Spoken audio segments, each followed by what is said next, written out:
Welcome all hunters, anglers, trappers, and shooters to the only fish and wildlife conservation podcast that goes behind the scenes of the business of conservation, the Connecting with Conservation podcast. Our podcast is hosted by John Gassett from the Wildlife Management Institute and Jim Cucaruto of the Outdoor Stewards of Conservation Foundation. John and Jim will talk with experts from all sectors of the conservation arena about their passion for conserving the great outdoors. So please welcome our hosts of the Connecting with Conservation podcast, John and Jim. So today on Connecting with Conservation, we have special guest Emily Cope, who's the Deputy Director for the South Carolina Department of Natural Resources. Emily, how are you doing today? I am great. I really appreciate you guys taking some time out and feel so honored to be part of your podcast here and talk about the incredible things we're doing in South Carolina. Outstanding. Well, tell us a little bit about yourself, what your position is, what you do, and kind of what you're over at the department there first. Yeah, I do like to joke that I'm a filter feeder because I just clean up stuff all the time. But so my background is as a wildlife biologist. I've been with DNR for just over 25 years now. My entire career, as soon as I got out of college, came to work for DNR. And so right now I am deputy director. I've been deputy director for 12 years and over the Wildlife and Freshwater Fisheries Division. So we've got about 300 employees throughout the state.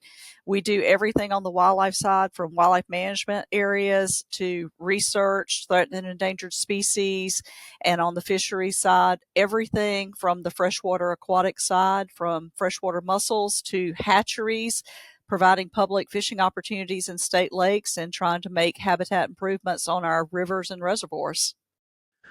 Yeah, I tell you what, South Carolina is kind of a sports person's paradise. You've got inland fishing, you got the coast, all sorts of hunting. It's great for sports people, but it's also great for industry and businesses as well. And I know there's some hunting and fishing related organizations that are based out of South Carolina. There are, and we are, you're right, we're very blessed both on the fishing side, the boating manufacturer side, and on the hunting and shooting sports side.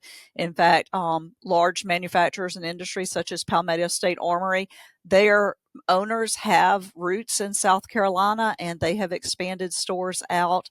We're really excited working on some partnerships with them. And then we've got FN. We've got a lot of local mom and pop manufacturers.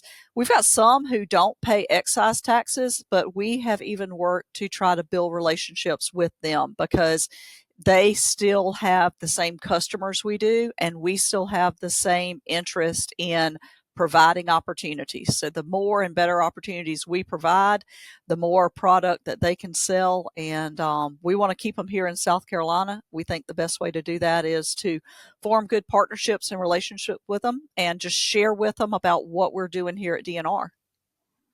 And of course, that excise tax you mentioned is critical to conservation across the country. And, it's a partnership really among the agencies, both federal and state agencies, manufacturers or importers who are bringing taxable products into the country. And then the one that a lot of times people leave out are the actual people buying the products. So the sportsmen and women who are buying products are that tax is being passed along to them. So they're all contributing to conservation, even though, a smaller segment of our population actually actively participates in hunting or angling. That everybody else benefits from that, from the conservation of other species. So. Absolutely. That excise tax is our lifeblood around here. When I became deputy 12 years ago, because of budget cuts and stuff, we got zero state appropriated dollars into the Wildlife and Freshwater Fisheries Division. So everything we were doing on our DNR public lands and the enhancements we were doing, the hunting and fishing opportunities we were providing, we lived off of the federal excise tax and our license revenue. We've been fortunate to get some state dollars in since that time, but still it is the backbone of everything we do. And I like to say there's so many species that benefit. Even, we're doing good stuff for bobwhite quail and wild turkey, but there are so many non-game species that are just benefiting from that habitat management. Everything there goes back to habitat management. Yeah, I tell you, it's the same story for most states. Usually 70%, come from those excise taxes and hunting and fishing license sales. And without it, conservation is really in trouble. And that was a message that we've been trying to push out to the general population about how that, primary funders of conservation really are the hunters, anglers, trappers, and shooters. But like another untold story is all the great work that you guys, the DNRs, are doing with that. Without the biologists managing the populations, without the science behind it, the flora and the fauna would really be in trouble.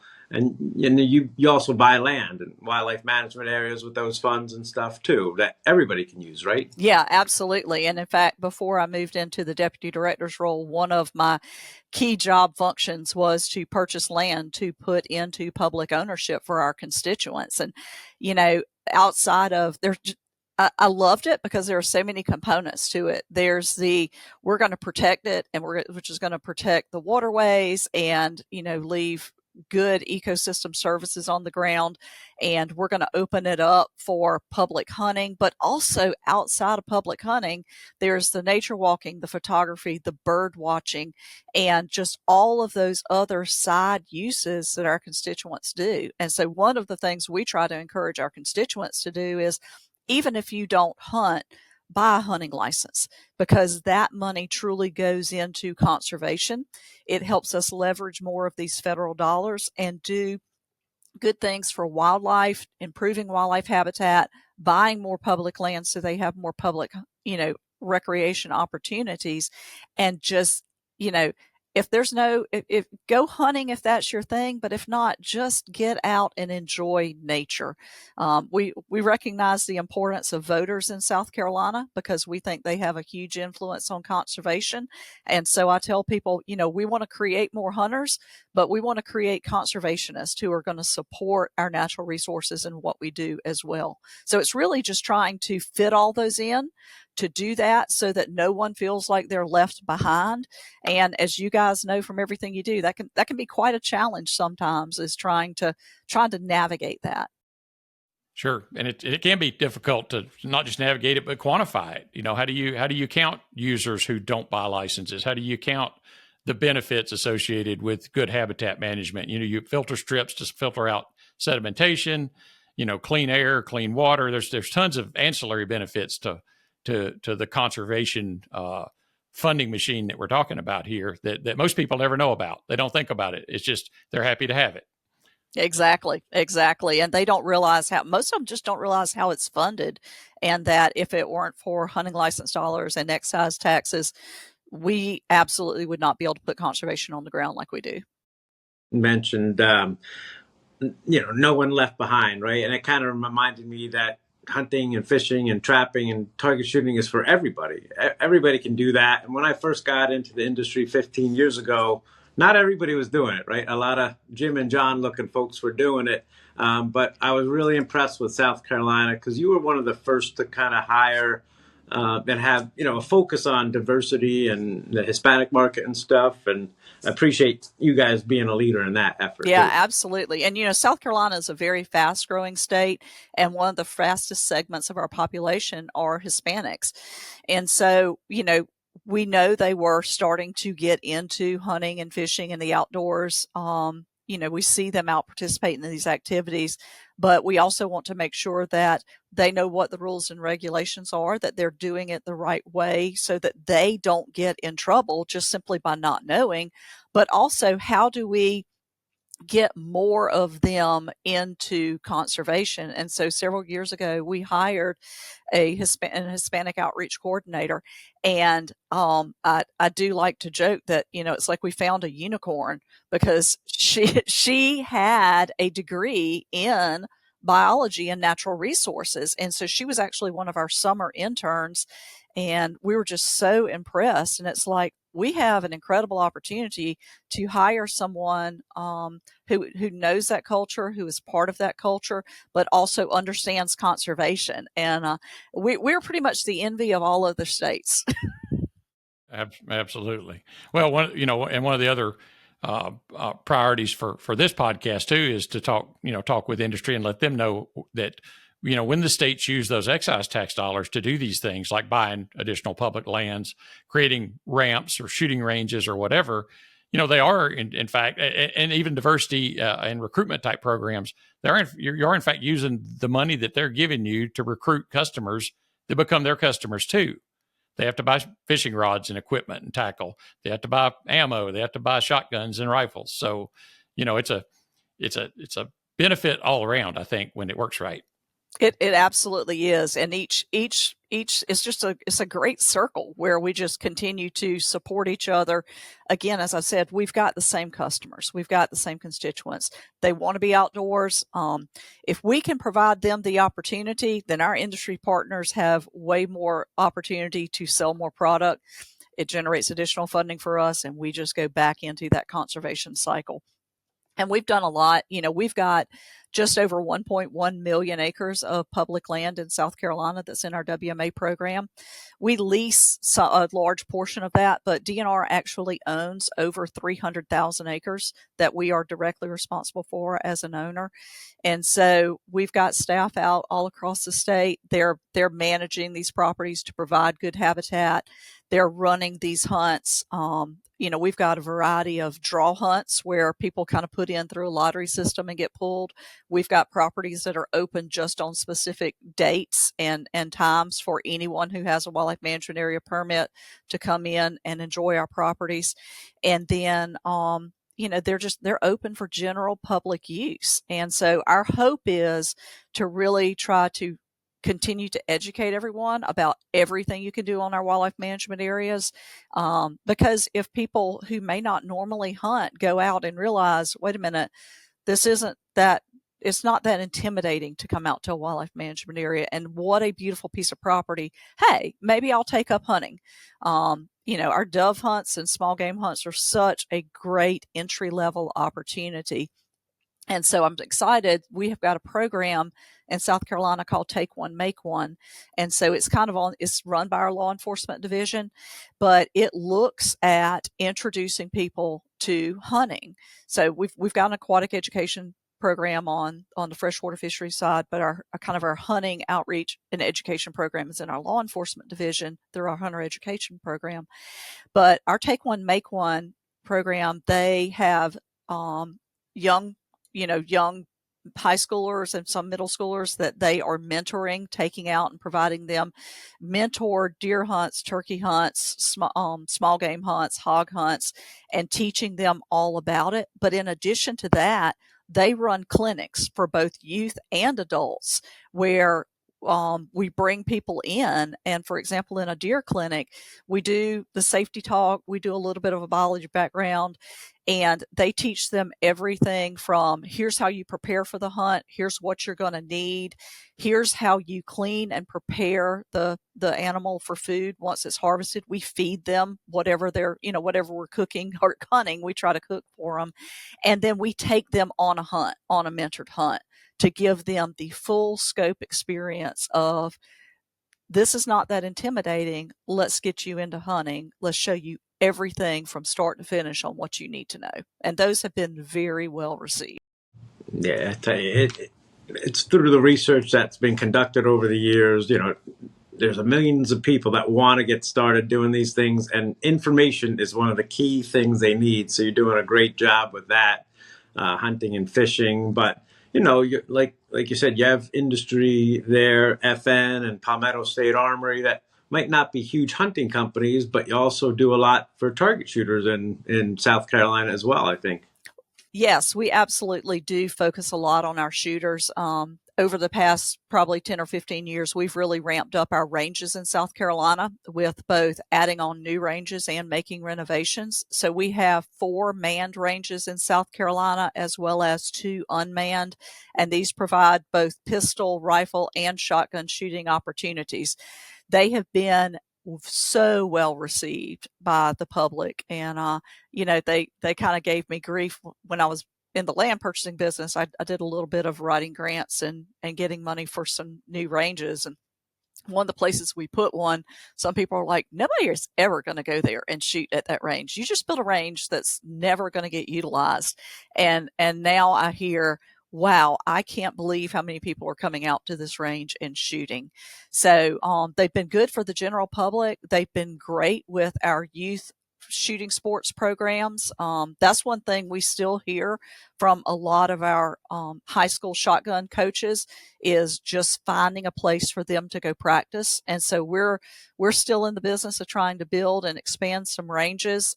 We've got a major shooting sport complex that we're building in the center of the state, and it's going to be where we host all of our tournaments, open it up for, schools and stuff to come in.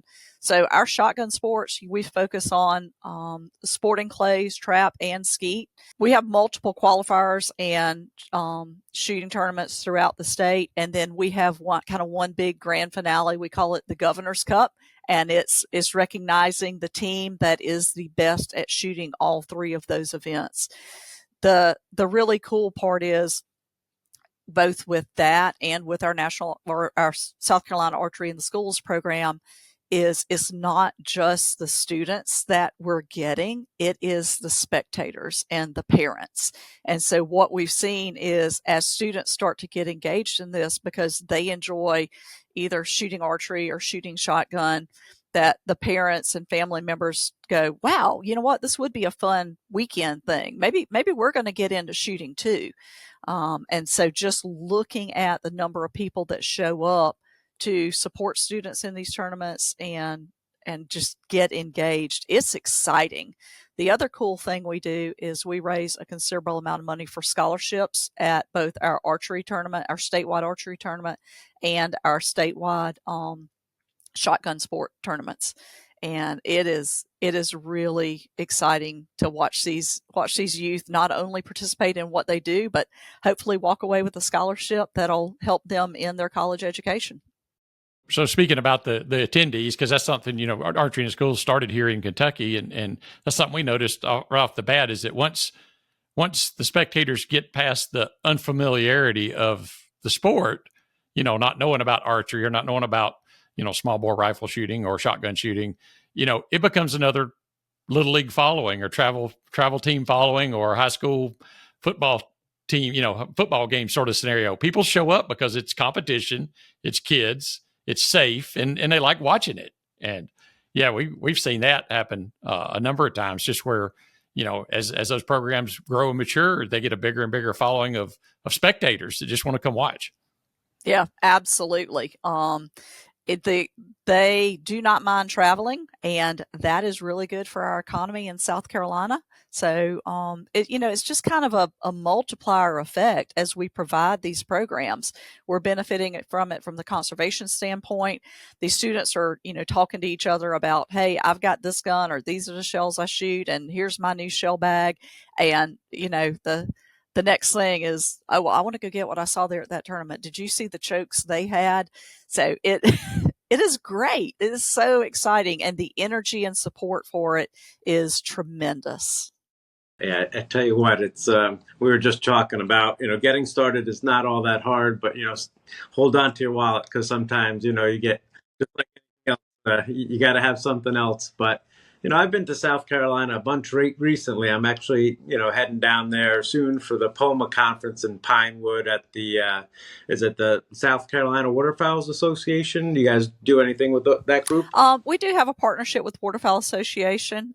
They're one of our conservation organizations here in South Carolina, and so they're always promoting people to create and manage good waterfowl habitat. They're a partner in trying to get people out into waterfowl hunting and such.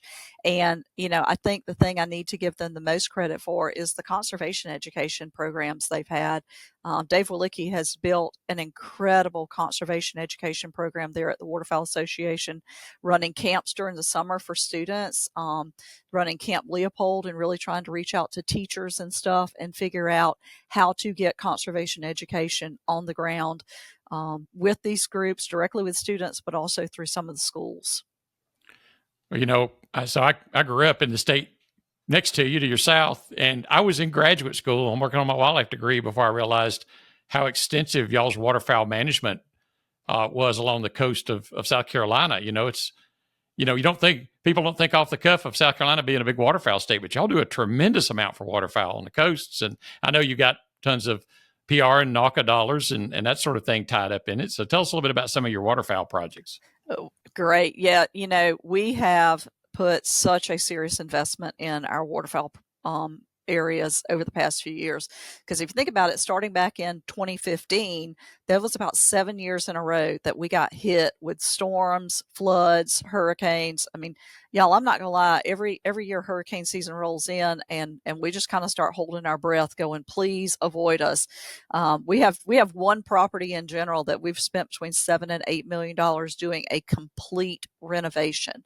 And so what we've kind of seen is over time, as we've managed properties, the impoundments and stuff reach a point, they've really kind of reached the end of their useful life. And we've got to go back in, do a complete renovation, raise the height of the dikes, go in and rekey them, and just kind of hit reset on the impoundments. And, we hear from some people sometimes, well, private landowners can fix this immediately. They don't lose a season.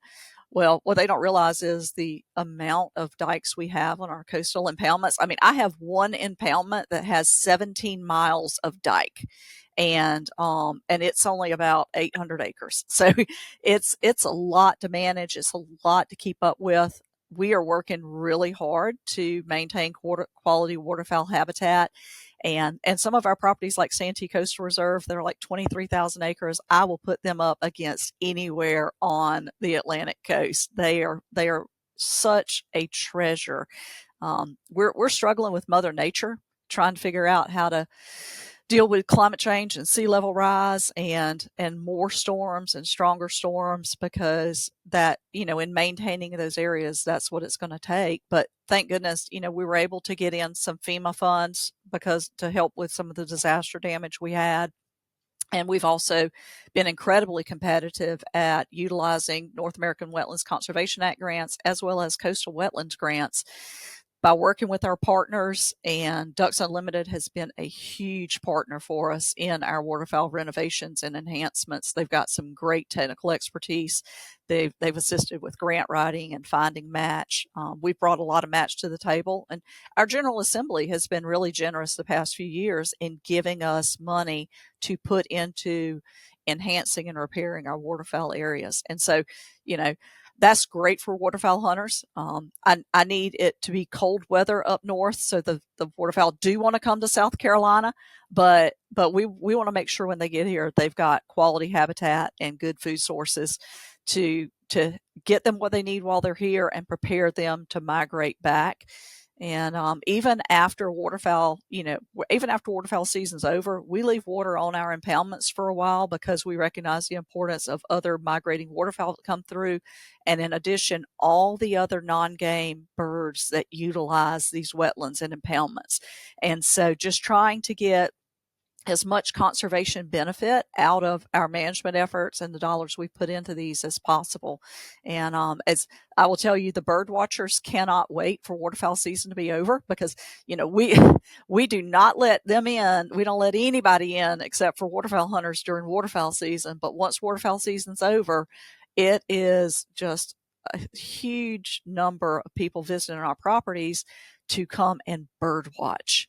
And if they could get into the property sooner, they would, but they know exactly what date they open up, and they know that that's when it's their time to come in and just really enjoy the diversity of birds we have utilizing our properties. So I came up, I didn't come up a waterfowler. I grew up in Georgia, which is like a black hole for ducks. They bypass it. So I never really got it until I stood on one of those dikes at Yawkey Plantation, I think. And it's like literally no matter which way you looked, there were birds flying everywhere. It was thousands and thousands. So I'm like, okay, now I understand why people hunt waterfowl. Because if I'd have done it in Georgia, I'd have been sitting and looking at the clear blue sky every morning. So I mean, you might have gotten a wood duck, right? Exactly. Yeah, if I'm lucky. If I was lucky. So, but one of the things that we do want to mention, talking about waterfowl, is the North American Wetlands Conservation Program, where the funding comes from. That money is actually interest on the PR account that gets transferred to migratory birds into NACA every year. So a lot of folks don't know that a lot of those wetland dollars that get spent by DU and by state partners and others are also have a tie back to PR. Yep, absolutely. And so, that has a pretty substantial match requirement.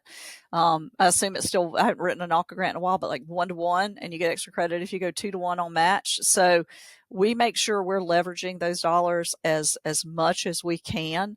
And a lot of times we'll use state appropriated money or license revenue or some of our other permit revenue to try to match those dollars and get that money in. So what you normally see is it's not just one pot of money matching that federal source. We use multiple sources at the state level. We use in-kind match from organizations and stuff just to try to show partnerships. And that's one thing I'm really proud of that we do incredibly well in South Carolina is leverage and build partnerships. We've done that with our nonprofit partners for decades, and now we're really ramping up to do that more with our industry partners.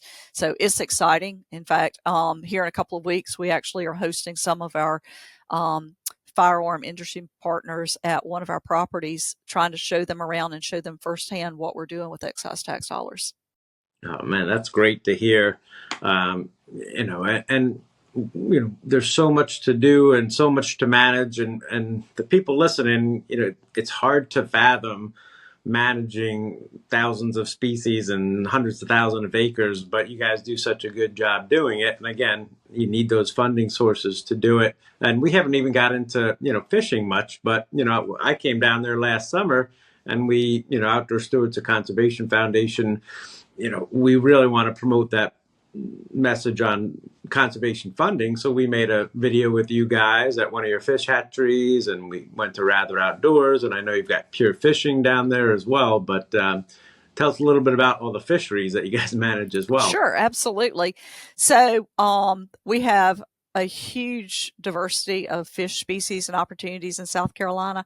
I focus more on the freshwater side. As my fish chief would say, we're sweetwater people. We're not saltwater people. So, but so many fishing opportunities. We've got large lakes and reservoirs. We've got Lake Murray in the middle of South Carolina. We've got Santee Cooper Lakes kind of going down a little bit more towards the coast. And then we've got, Lake Jocassee, Lake Hartwell, Lake Kiowee. And so whether you want to go bass fishing or fish for some striped bass fishing, we've got hybrids in certain lakes, crappie fishing, as well as just normal redbreast sunfish.